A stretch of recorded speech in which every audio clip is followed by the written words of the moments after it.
bienvenue sur ma chaîne pour une toute nouvelle vidéo. Je sais, ça fait très longtemps que j'ai pas posté de vidéo pour plusieurs raisons, voilà. Il m'est arrivé plein de choses, je suis tombée malade, j'ai eu le Covid aussi, il m'est arrivé plein de galères.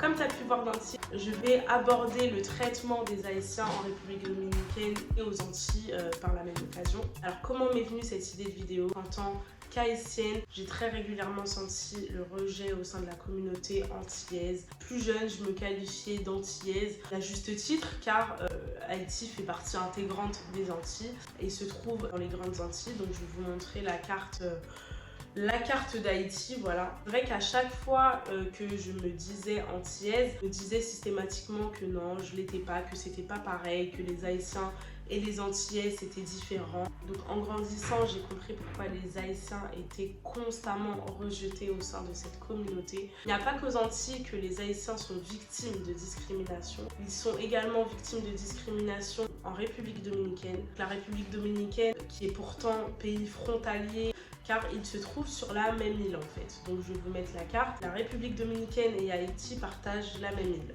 Donc de ce fait, il existe une très forte concentration d'Haïtiens sur le sol dominicain, due à de nombreuses crises politiques et aussi également aux nombreuses catastrophes naturelles répétées. Grand nombre d'Haïtiens ont été contraints de quitter leur pays clandestinement, de fuir le pays pour se rendre en République dominicaine. On peut très bien affirmer à l'heure actuelle que de très importants secteurs de l'économie dominicaine disparaîtraient s'il n'y avait pas eu les Haïtiens. La présence des Haïtiens les arrangeait en sachant qu'ils ont été indispensables dans l'économie dominicaine.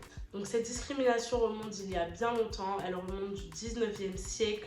À l'époque, la République dominicaine venait de gagner son indépendance. La République dominicaine est une ancienne colonie espagnole. À cette époque, le racisme anti-noir était déjà très présent et très ancré dans l'idéologie des classes dominantes dominicaines. L'installation massive des Haïtiens lors de l'occupation américaine sur le sol haïtien entre 1916 et 1924 a carrément contribué à accentuer l'hostilité envers les Haïtiens. On est au 19e siècle. Donc voilà, c'est important de se remettre dans le contexte, de se remettre dans le bain de l'époque. Au 19e siècle, dans l'imaginaire des colons, il y avait clairement deux opposants. Il y avait les civilisés et les barbares. Soit tu appartenais dans le camp des civilisés, soit tu appartenais dans le camp des barbares, des sauvages.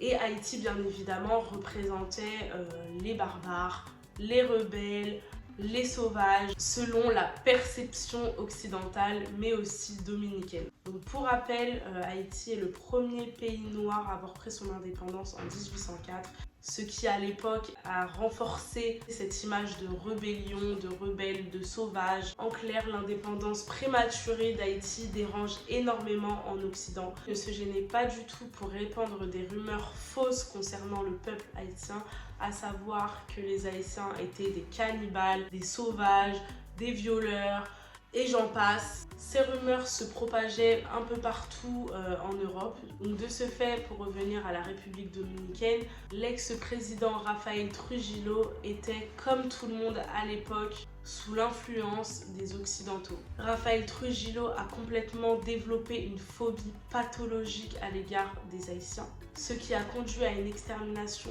massive du peuple haïtien sur le sol dominicain dans les années 30. Des millions d'Haïtiens se faisaient tuer car ils étaient haïtiens. Ils ont eu recours à de nombreuses techniques pour détecter les Haïtiens sur le sol dominicain.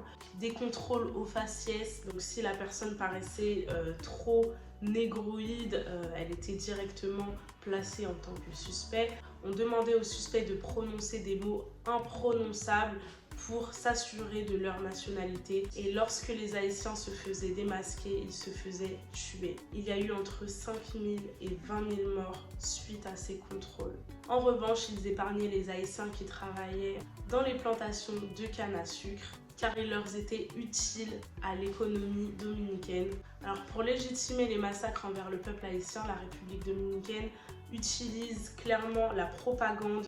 N'hésitez pas à véhiculer des discours racistes, que voilà, les Haïtiens étaient des cannibales, des sorciers, des sauvages et qu'ils représentaient une très grande menace pour la République dominicaine. Les contrôles dans les frontières se sont endurcie qui avait clairement pour objectif de renvoyer tous les Haïtiens qui étaient sur le sol dominicain, de chasser le vaudou et de diffuser voilà, des discours de haine, des discours racistes, anti-haïtiens. Donc je vous laisse imaginer le climat dans lequel le pays se trouvait. Donc là, je pense que vous allez vous dire que c'est l'histoire ancienne, que c'était à l'époque, que ça date du 19e siècle et que c'est pas du tout d'actualité. Bah détrompez-vous, car il y a encore énormément d'Haïtiens qui se font expulser du sol dominicain parce qu'ils sont haïtiens. Car elle est clairement institutionnalisée et manipulée par les médias. Les Dominicains ont toujours tenu à accentuer la différence entre les Haïtiens et les Dominicains. Inutile de vous dire que les Haïtiens ont une très sale image dans le monde entier. Lorsqu'on parle des Haïtiens, lorsqu'on parle d'Haïti, voilà, on va parler de pauvreté, on va parler de catastrophes naturelles, de séismes, de famine, de sorcellerie. L'image des Haïtiens est très ternie par les médias.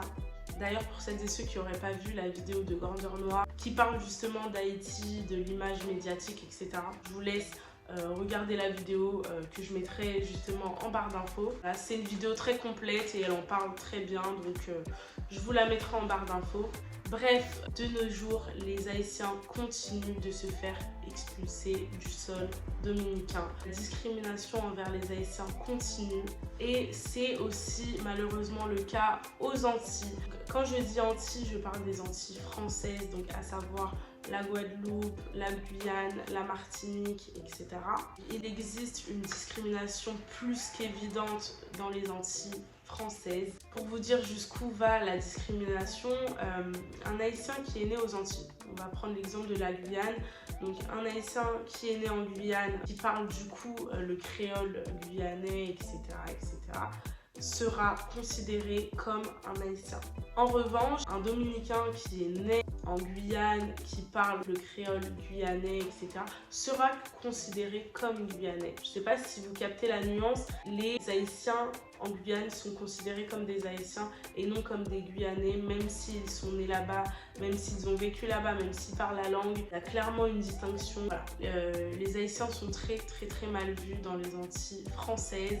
Des expressions telles que « tu es sale comme un Haïtien », tu te comportes comme un Haïtien, tu t'habilles comme un Haïtien, une réflexion qu'on va te sortir lorsque tu es mal habillé, lorsque tu es négligé. Voilà, comme si être haïtien c'était quelque chose de dégradant, comme si c'était quelque chose de sale, comme si c'était quelque chose de péjoratif. Là, pour vous faire une comparaison rapide de comment les Haïtiens sont vus aux Antilles, c'est comme les Roms en France. C'est un peu le peuple qui fait tâche, n'a pas trop envie de se mélanger, donc voilà. Les Haïtiens sont vus un peu comme les Roms en France en fait. J'ai eu à de très nombreuses reprises l'occasion de parler à des Antillais, de leur poser la question, donc à des Antillais qui ont vécu aux Antilles ou qui vivent aux Antilles, et ils étaient unanimes. Les Haïtiens sont clairement discriminés aux Antilles. C'est vrai qu'à une certaine époque, j'avoue que j'ai eu honte.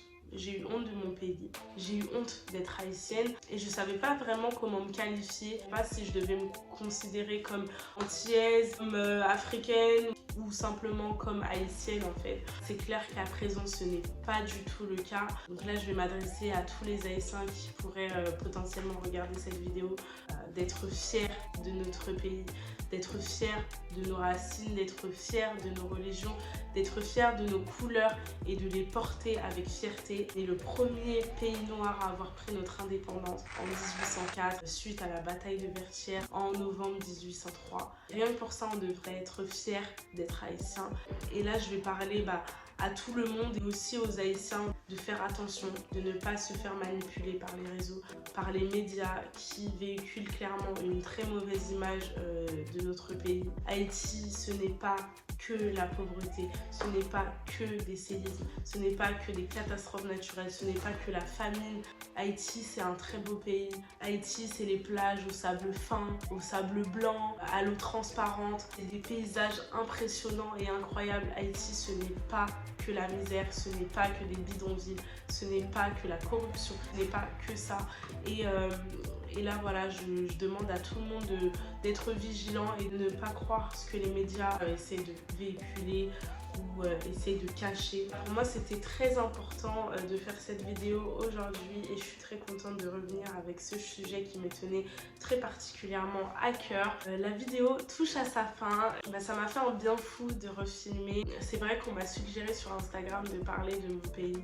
C'est vrai, j'en parle pas assez. C'est vrai que je parle très souvent de la cause noire ou de l'Afrique en général, puisque je considère qu'on est tous africains. Donc si tu as aimé cette vidéo, je t'invite à la liker, je t'invite à me suivre aussi sur mes autres réseaux sociaux. Je te fais de très gros bisous et je te dis à bientôt.